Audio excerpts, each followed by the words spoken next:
उन्होंने बनते ही बस एक ही बात कर दी थी। अगर डीसी साहब की कोई बात करता था तो कहते थे वो भ्रष्ट है, एसपी साहब की बात होती तो वो भ्रष्ट है, एसडीएम साहब की कहते थे तो भ्रष्ट है। जब उन्होंने सभी अफसरों को ही भ्रष्ट बोल दिया तो उनका काम कहाँ होना था। उन्होंने ऐसा काम विकास के बारे में सोचा ही नहीं, और उनके 5 साल, इस 5 साल में तो विकास हुआ ही नहीं है, लेकिन पिछले 10 साल से असंध का विकास नहीं हुआ। और स्टेडियम की बात सुनते सुनते हमारे कान पक गए कि स्टेडियम आ गया, स्टेडियम बनना शुरू हो जाएगा, टेंडर हो गया। आज तक कभी ईंट ही नहीं लगी है। अगर विधायक अपने रसूख से चाहे तो ये कोई बड़ी बात नहीं है, मुख्यमंत्री से काम ले सकते हैं, लेकिन उन्होंने विकास के बारे, काम के बारे कभी सोचा ही नहीं। अगर उनकी सोच होती तो वो जनता के बीच में ना रहते हैं कि ये 4 जिले बन रहे हैं, लेकिन जब उसमें नाम आ रहा है वो कह रहे हैं प्रस्ताव, अब आगे कहते हैं फाइल ही नहीं है, अब फाइल ही नहीं है। ये तो हमें समझ नहीं लगा। BN24 के सभी दर्शकों को मेरा नमस्कार। दोस्तों, मैं हूं आपके साथ दीपक पोपड़ा, और आज की इस खास मुलाकात में हमारे साथ जुड़ने जा रहे हैं असंध से कांग्रेस पार्टी के वरिष्ठ नेता शेर प्रताप शेरिया। तो प्रधान जी, स्वागत है आपका हमारे चैनल में। नमस्कार। सबसे पहले दीपक जी, आपको और आपके सारे दर्शकों को मेरा नमस्कार जी। और तो दोस्तों, बातचीत का सिलसिला शुरू करते हैं। शुरू करने से पहले मैं आप सभी को बताना चाहूंगा कि जिस तरह से विधानसभा के जो चुनाव हैं वो सर पर हैं, तो उससे पहले कि किस तरह से, चाहे हम कांग्रेस की बात करें, चाहे बीजेपी की बात करें, चाहे दूसरी पार्टी की बात करें, तो प्रधान जी सभी पार्टियां लगातार अपना प्रचार में जुटी हुई हैं। तो असंध से आप किस तरह से देख रहे हो कांग्रेस पार्टी को? ऐसा है कि कांग्रेस असंध से मजबूती के साथ डोर टू डोर कर रही है, जनता के बीच में जा रही है। हमारे बड़े साथी हैं टिकट वाले, जो टिकट लेना चाहते हैं, सारे अपना अपना मेहनत कर रहे हैं। और जो टिकट की बात है वो तो सर्वे के क्या, पूरी 90 की 90 विधानसभा में हाईकमांड ने ये बोला है कि सर्वे के आधार पर टिकट मिलेगी। बिल्कुल प्रधान जी, जिस तरह से बात करें, मौजूदा विधायक असंध से कांग्रेस पार्टी के हैं शमशेर सिंह गोगी जी।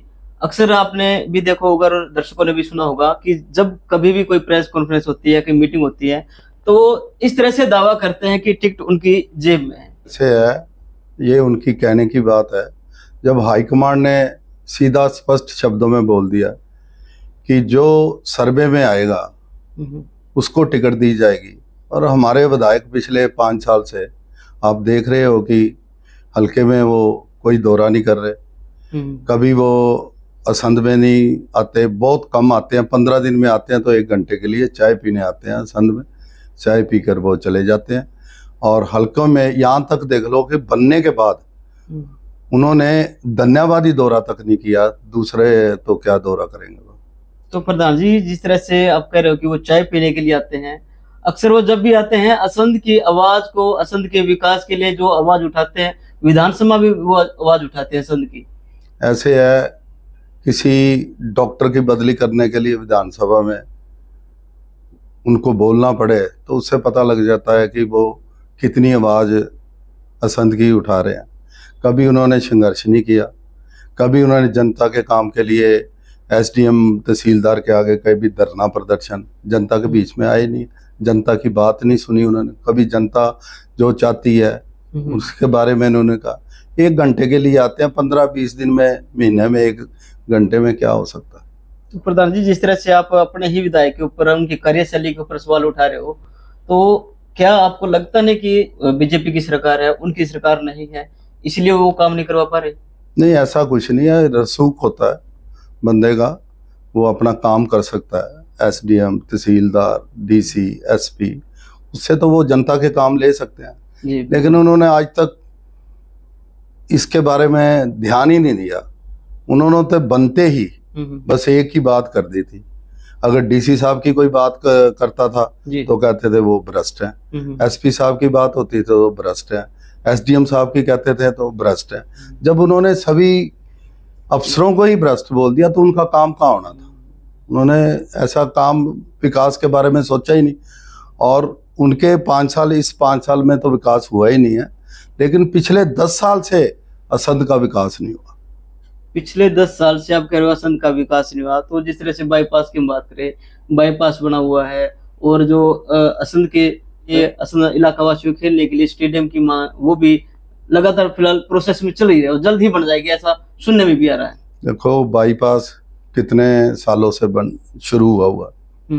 हाँ जी, तो अभी पिछले महीने कंप्लीट हुआ है।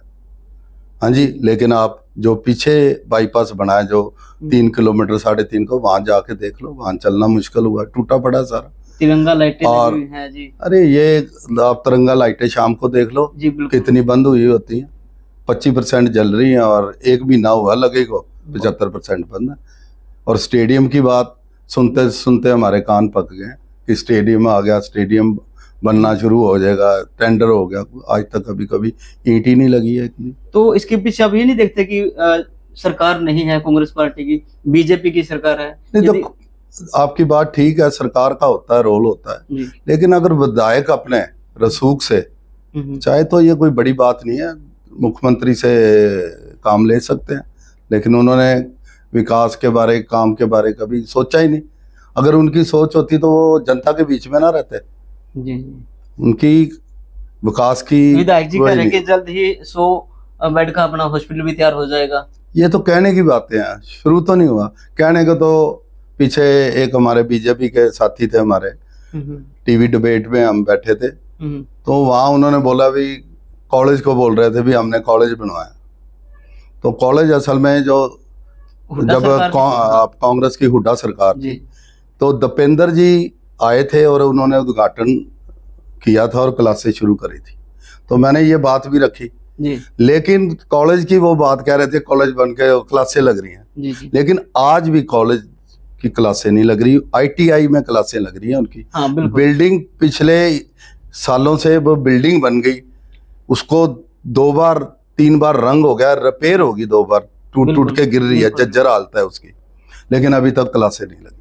तो प्रधान, इसका वजह क्या मानते हो कि बिल्डिंग भी बन के तैयार हो चुकी है, बनी बनाई अब झड़ने भी स्टार्ट हो चुकी है? वो ऐसे है, इसका मेन कारण ये है कि जो असंध के विधायक बनते हैं जितने भी जी, उनका संध से लगाव नहीं है, वो संध से दिल से नहीं चाहते जी। वो तो एक फॉर्मेलिटी है, अभी हाँ विधायक बन गए तो करते हैं, उनको दिल से नहीं। अगर विकास करना चाहे तो सारी चीज होती है। और ना ही हमारे जो अब एक्स CM है खट्टर जी, उन्होंने असंध के बारे में सोचा। और अब नए जो सैनी साहब आए हैं वो भी कोई असंध की तरफ ध्यान नहीं। जिले की बात हुई तो कह रहे हैं कि जिले का प्रस्ताव ही नहीं आया, और प्रस्ताव तो ये पिछले जिले की डिमांड तो काफी 7-8 साल 10 साल से रख रहे हैं, प्रस्ताव जा रहे हैं। प्रस्ताव का तो पता है सबको, अखबारों में आ रहा है, सरकारी अखबारों के खबरें लग रही हैं कि ये 4 जिले बन रहे हैं, लेकिन जब उसमें नाम आ रहा है वो कह रहे हैं प्रस्ताव। अब आगे कहते हैं फाइल ही नहीं है, अब फाइल ही नहीं है। ये तो हमें समझ नहीं लगा, क्योंकि ये लोग असंध का विकास नहीं करना चाहते क्योंकि पिछले कई सालों से 50 सालों से ये पिछड़ा हुआ एरिया था। तो हम कह सकते हैं कि जनता के बीच में जाकर तो कहते हैं कि असंध को जिला बनाने का काम कर रहे हैं, लेकिन जो असली प्रोसेस है उसके ऊपर किसी का ध्यान नहीं। ऐसे है, ये कोई जिला बनाएंगे नहीं, जिला बनेगा तो कांग्रेस की सरकार आएगी, चौधरी भूपेंद्र सिंह हुड्डा की पहली कलम से असंध जिला बनेगा। कहीं ये भी आपका आश्वासन तो नहीं प्रधान जी? नहीं, पब्लिक आपको ऐसे है, पिछले पब्लिक हर चाहे कोई भी नेता हो जो भी आता है, असंध के लिए सबसे बड़ी और पहली डिमांड ये होती है कि असंध को जिला बनाया जाएगा। ऐसे है जी, पिछले 10 साल में कोई विकास नहीं हुआ। उससे पिछले 10 साल देखो, जब कांग्रेस सरकार थी, हुड्डा साहब की सरकार थी, तो संध में सब कुछ आया। मिल जो है चीनी मिल लगी कि नहीं, वो कहने की फपड़ाना में वो कहने की तो नहीं थी, बनी ना, बनी बिल्कुल। बाईपास भी उस टाइम बना था, उस टाइम ये कहने का देखो जो विधायक थे, हाँ जी, पंडित जिलेराम शर्मा, हाँ, तो विधायक बना जी। तो बने तो बाईपास बनागा, लेकिन काम उन्होंने बहुत किया। कॉलेज उन्होंने मंजूर किया, ITI बनवाई, तो सारे काम तो चौधरी भूपेंद्र सिंह जी हुड्डा CM हमारे करके गए थे। इन्होंने बस उसका रिबन काटे हैं, लेकिन रिबन भी क्या काटे हैं, अब कॉलेज का देख लो क्या हाल है उसका। तो जिस तरह से हम बात कर रहे हैं कि आने वाले विधानसभा चुनाव में आप किससे अपना मुकाबला देख रहे हो, कांग्रेस पार्टी का या फिर कांग्रेस वर्सेस बीजेपी? ऐसे है जी, मुख्य मुकाबला तो कांग्रेस और बीजेपी में होगा। लेकिन मैं अपना मुकाबला किसी से नहीं करता, क्योंकि मैं तो एक वर्कर की तरह पिछले 40 साल से पार्टी में कांग्रेस में काम कर रहा हूँ। मेरा किसी से मुकाबला नहीं। हाईकमांड देखेगा, जिसको टिकट देनी होगी, जो फील्ड में जा रहा होगा, जो काम कर रहा है, जनता जिसके साथ होगी उसको टिकट मिलेगी। टिकट तो मेरा किसी के साथ की बात करें प्रधान जी, मैं आपकी बात थोड़ा रोकना चाहूंगा कि पिछले दिनों जो वर्कर मीटिंग थी उसमें भी कुछ साथियों ने खड़ा होकर कहा था कि आपके ऊपर हुड्डा जी का आशीर्वाद है, और इसके ऊपर अब मौजूदा विधायक शमशेर सिंह गोगे ने कहा था कि वो अपने जो सीनियर नेता है उनको बदनाम कर रहे हैं। तो इसमें कितनी सच्चाई है? ऐसे है, विधायक जी तो अब देख रहे हैं ना कि पूरे जितने भी गांव हैं, जी हमारे 86 गांव, सारी जनता इनसे नाराज है, इनका विरोध हो रहा है, तो वो तो ऐसी बातें करेंगे। और दूसरी रही बात आशीर्वाद की, जब हम काम कर रहे हैं तो आशीर्वाद तो होगा। हमें हाईकमांड का भी है, हुड्डा जी का भी है, हमें दीपेंद्र जी का भी है, हमें उदयभान जी का भी है, हमें प्रभारी जी का भी है, पूरी हाईकमांड का है। क्योंकि अगर हम काम करेंगे तो सर्वे में हमें टिकट मिलनी है।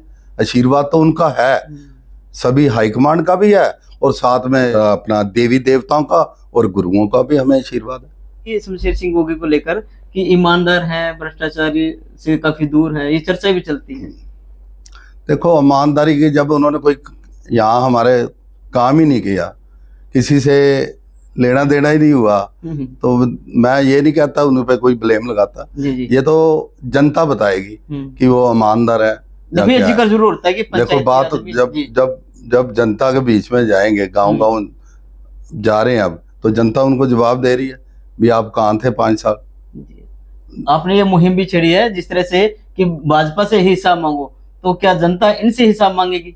बिल्कुल जी। अब हम चौधरी दीपेंद्र सिंह हुड्डा जी पूरे हरियाणा की 90 सीटों पे वो जा रहे हैं, और पिछले 10 साल का हिसाब बीजेपी सरकार से मांग रहे हैं, खट्टर और सैनी साहब से मांग रहे हैं, जाके हर हल्के में।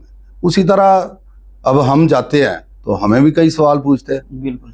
तो इसी तरह विधायक जी जब हल्के में जाएंगे तो उनसे भी लोग पूछेंगे भी आप कहाँ थे। धन्यवाद दोहराने का आप करने, आज आप वोटें आ रही हैं। हाँ। तीन महीने रह गए हैं इलेक्शन के। चुनाव होते हैं तभी लोग जनता की याद आती है। चुनाव जीतने के बाद कोई उनके बीच में नहीं पहुंचता, उससे पहले घोषणा पत्र जारी करते हैं। ठीक ऐसे ही अब कांग्रेस ने भी अपना घोषणा पत्र जारी किया है, जिसमें करीब 15 ऐसी जो जनता की आवाज को हम उनको कि वो जनता को सुविधा दी जाएगी। ऐसे है, पहले रही बात विधायकों की, जो लीडर जो है जनता के बीच जाते हैं, ये 3 महीने जो है इसमें सारे दावे करते हैं कि हम जनता में, लेकिन पिछले 5 साल जनता देखती है कि हमारे बीच में कौन था। बिल्कुल बिल्कुल। दिन रात हमारे बीच में कौन था। अगर आप कभी महीने बाद घंटा 2 घंटे आके घूम के आप चले जाओ, या किसी की शादी पे आके चले जाओ, तो वो जनता के बीच में आना नहीं होता, वो एक अपना भाईचारे में आना होता। लेकिन जनता के बीच में जब आप गांव में जाके किसी का, गरीब का कोई, देखो काम होते हैं, किसी की पेंशन नहीं लग रही, छोटे छोटे काम है, वो तो हम करा ही सकते हैं ना, चाहे हमारी सरकार नहीं है। लेकिन अगर वो भी काम नहीं हमारे वर्करों के और जनता के, पसंद की जनता के हुए, तो जनता तो नाराज होगी। आपके जो वर्कर हैं कांग्रेस पार्टी के, उनको जोड़ने में सफल नहीं हुए, ऐसा आपकी बातों से लग रहा है? तो बिल्कुल है। अब क्योंकि हम जाते हैं जब भी गांव में, तो हमारे से सबसे पहला सवाल पूछते हैं, भाई विधायक कहाँ है आप, हमारा विधायक कहाँ है। जी। हमने तो 50 बार बोला भी धन्यवाद के लिए, वो धन्यवाद तक नहीं आए। अच्छा। तो ये हमें जवाब देना पड़ता है। लेकिन कोई नहीं, जनता के बीच में रोष है। बाकी हम जा रहे हैं, गाँव जा रहे हैं। अब हम गांव का दौरा हम कर चुके हैं। हम चौधरी भूपेंद्र सिंह हुड्डा, दीपेंद्र हुड्डा, उदयभान जी और कांग्रेस पार्टी राहुल गांधी जी का हम प्रचार गांव में कर रहे हैं। हम पंपलेट के माध्यम से, पोस्टरों के माध्यम से, हम गाड़ियां हमने लगा रखी हैं, जो चौधरी दीपेंद्र सिंह हुड्डा जी ने 15 तारीख को करनाल से हरी झंडी दे के उनको रवाना किया। वो सारी गाड़ियां गांव में जाके प्रचार कर रही है, पर्चे बांट रही हैं, डोर टू डोर कर रहे हैं। और अगले महीने हम हर गांव में डोर टू डोर हमारा शुरू हो जाएगा। यानी कि जैसे जैसे हाईकमान से आपको निर्देश मिलते रहेंगे उसी हिसाब से आप काम करोगे। तो प्रधान जी, एक मेरा सवाल बीच में रह गया और शायद ध्यान नहीं रहा आपको, कि जिस तरह से जो 15 जनता की मांगे हैं, जिस तरह से बिजली बिल 300 यूनिट माफ की जाएगी। देखो, सबसे पहले तो हुड्डा साहब ने जो पेंशन जी बुजुर्ग की 6000 माता बुजुर्गों को जो 6000 की है, वो एक बहुत अच्छा निर्णय है, क्योंकि आज के टाइम में जितनी महंगाई है तो घर चलाना मुश्किल हुआ है गरीब आदमी के लिए, मीडियम आदमी के लिए। तो वो जब पेंशन घर आएगी, अगर माँ बाप की पेंशन किसी के घर में आएगी तो 12,000 रुपया घर में आएगा तो उनका गुजारा ठीक से चलेगा। हाँ। दूसरा बिजली का है, 300 यूनिट उनको बिजली के बिल से बहुत परेशान। हाँ जी, बिजली। और पिछले 10 साल से सरकार ने कोई प्लॉट नहीं दिया, तो हुड्डा साहब ने 100 गज के प्लॉट और 3.5 लाख। प्रधानमंत्री आवास योजना के तहत तो जी ऐसे दी जा रही है, कह रहे हैं वो नहीं दी भी जा रही है तो कुछ जगह पे दी हैं। अच्छा। लेकिन पीछे मैंने बयान देखा था, मुख्यमंत्री जो सैनी नए बने हमारे, तो उन्होंने बयान दिया था कि 7500 प्लाट जो है जनता के सौंप रहे हैं। 7500। तो बड़ा वो खबर पढ़ के थोड़ा सा महसूस हुआ, दुख महसूस हुआ कि हरियाणा में 7400 तो गांव है, वार्ड और शहरी और ये सारे शहर और गांव 7400 गांव हैं, तो वो 7500 प्लाट दे रहे हैं। तो वो चीज देख के बड़ा दुख हुआ, एक प्लाट आ रहा है, तो वो बड़ा हुआ। लेकिन हुड्डा साहब ने ये कहा कि हर गरीब को जिसको जरूरत है, जिसके पास घर नहीं है, उसको 100 गज का प्लाट और 3.5 लाख रुपया 2 कमरों के लिए दिया जाएगा। बिजली मुफ्त दी जाएगी, और साथ में जो कच्चे कर्मचारी हैं हमारे, चौकीदार हैं, उनको पक्का किया जाएगा। सफाई कर्मचारी है, उनको पक्का किया जाएगा। और साथ में जो 2 लाख खाली पद पड़े हुए हैं सरकारी नौकरियों के, जी। सबसे पहले सरकार आते ही हुड्डा साहब ने कहा है कि महीने के अंदर अंदर सबसे पहले 2 लाख जो खाली पद है उनको भरा जाएगा। ये उनका वादा है, और हुड्डा साहब जो वादा करते हैं वो निभाते हैं।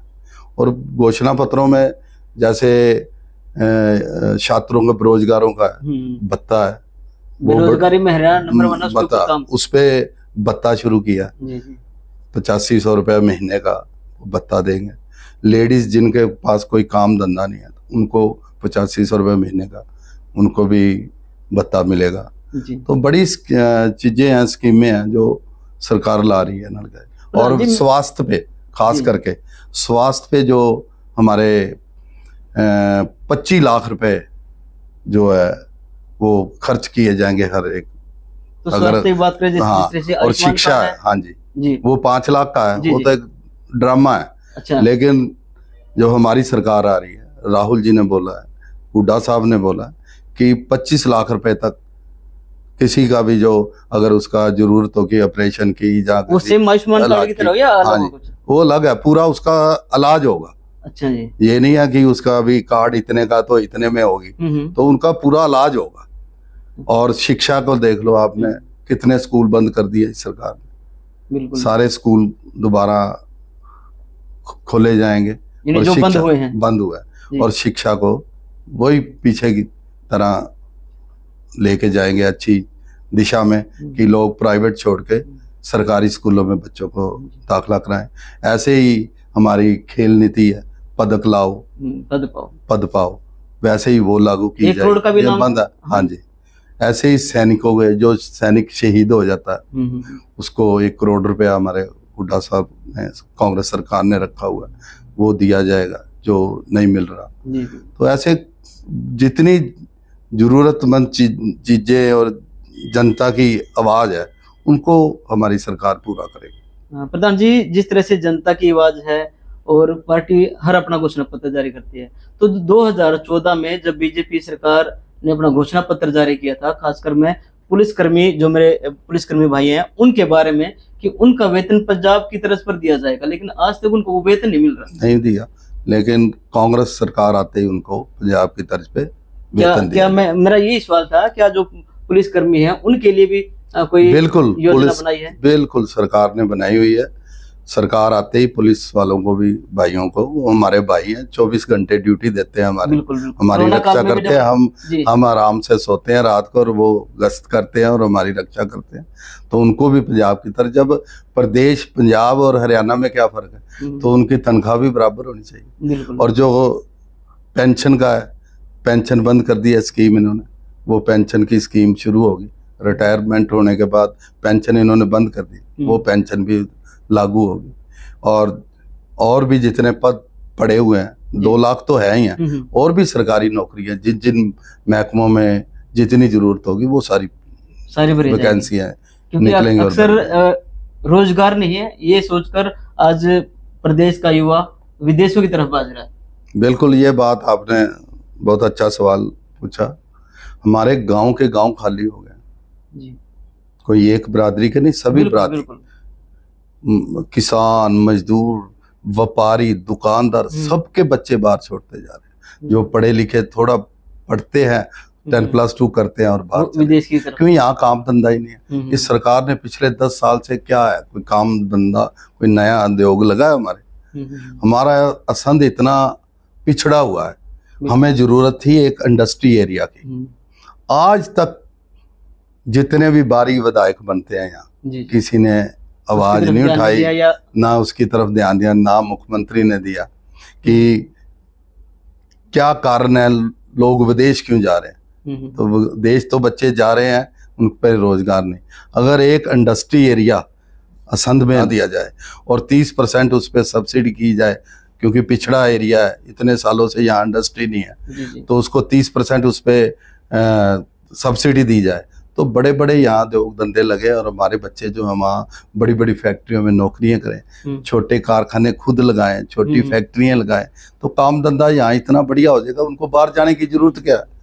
बाहर कोई एक बच्चा है, एक बेटा है, एक बच्चा है, लेकिन माँ बाप की मजबूरी है, घर बेचते हैं, जमीन बेचते हैं, उधार लेते हैं, बैंक से लोन लेते हैं और बच्चों को भेज रहे हैं। और वहाँ रास्ते में उनके साथ घटनाएं भी घट रही हैं, बहुत दुखी समाचार भी हमें मिलते हैं। लेकिन बच्चे वहाँ बैठे हैं, काम नहीं है वहाँ भी, क्योंकि वहाँ हिंदुस्तान का इतना यंग पहुंच चुका है, किसी भी कंट्री में देख लो, वहाँ इतने बच्चे हमारे हिंदुस्तान के पहुंच गए हैं, वहाँ उनको काम नहीं मिल रहा। ये हरियाणा सरकार की तो कमजोरी रही है, और साथ में सेंट्रल सरकार की मेन कमजोरी रही है कि उन्होंने नौकरियां तो बंद कर दी। देखो उन्होंने कितना कहा कि 2 करोड़ नौकरियां साल में देंगे, तो 1 साल में अगर 2 करोड़ देते तो 5 साल में 10 साल राज किया उन्होंने, अब भी कर रहे हैं, तो 10 साल में 20 करोड़ नौकरियां मिलनी थी, काम मिली।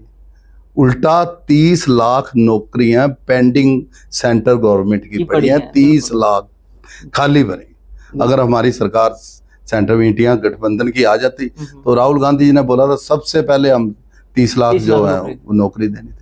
बिल्कुल प्रधान जी, जिस तरह से हम बात करें, विधानसभा चुनाव सिर पर हैं, और जब आप जनता के बीच में जाते हैं तो अक्सर वहां देखने को मिलता है कि लोग आपसे कहते हैं कि आप कांग्रेस पार्टी का टिकट लेकर आओ, तो इसमें क्या कहोगे आप?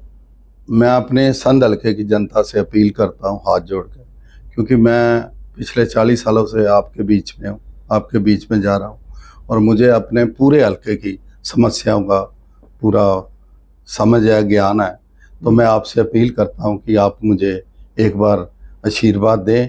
आपके आशीर्वाद मिलते ही मुझे साथ में हाईकमांड का आशीर्वाद मिले और मैं आपकी सेवा करूं, और फिर आपको दिखाऊं कि जो बारी विधायक यहाँ से बनते हैं और अपने विधायक में क्या फ़र्क है, ये मैं आपको सेवा करके बताऊंगा। धन्यवाद। तो आप अपनी राय कमेंट बॉक्स में देना ना भूलें, क्योंकि हर बार खासकर ये मेरा निजी विचार है, क्योंकि जैसे कि प्रधान जी से भी हमने बातचीत की, जैसे ही चुनाव आता है, नया चुनाव आता है, तो नए चुनाव के साथ नए चेहरे भी आपके बीच में आएंगे। तो पहचान आप लोगों ने करनी है, जिस तरह से प्रधान जी ने कहा कि ऐसे व्यक्ति को अपना वोट दें जो आपको वास्तव में लगे कि ये आपके वोट के लायक हैं। धन्यवाद।